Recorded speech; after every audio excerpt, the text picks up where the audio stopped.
Joining us now is retired acting ICE director and former chief of Border Patrol, Ron Vitiello.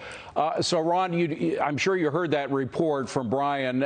It's clear, and I covered the region for 12 years. I know how money that we've sent in good conscience to Latin America and elsewhere goes almost directly to Swiss bank accounts. So the corruption is real. It hasn't changed much, and yet our vice president is in Guatemala talking to the leaders about sending money to Guatemala. Does that make sense? Yeah, it's a bit of here we go again, right? We've seen this movie. We know how it ends. As Brian's report said, billions of dollars have been sent in U.S. aid to that part of the world, Guatemala specifically. And what do we get for it? We get a surge of migrants on the border multiple times, 2014, 2018, 2019, and one now. There's an incentive, like was talked about. There's an incentive. We're encouraging people all over the globe, not just Guatemala. We're encouraging parents to send their children to the border alone. Why? Because they come into custody at CBP for a brief stay. They go to HHS and they get placed with family members in the United States. In the surge of 2014, 90+% of the kids who came in 2014, it was a much smaller problem then, but they're still here. They're still here because the way this policy was reversed, the way the law is operationalized, we're incentivizing this activity at the border. And it's not good for anybody. So what is going to solve the crisis?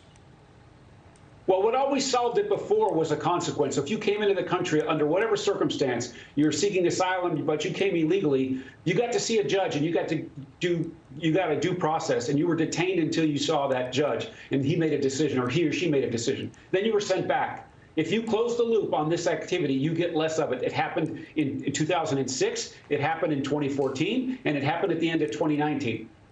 January 20th, 21, they reversed the policy of the Remain in Mexico program, the migrant protection protocols. They dissolved the accords with the Northern Triangle as it relates to asylum, and we get a big surge at the border. The CBP was overwhelmed in February, March, and a bit of April, and here it comes. We're still doing it. Ron, I just have to ask, there's been a lot of talk about the fact that Vice President Harris is in Guatemala. She's not at the border. If she goes to the border, though, you know how some of these trips are arranged. Chances are she'd have these photo shoots in the ideal setting where kids are being treated very well, there's plenty of room, et cetera, and she won't be talking to the Border Patrol that are actually having all the problems. I mean, that's a cynical view of things, but is there truth to that?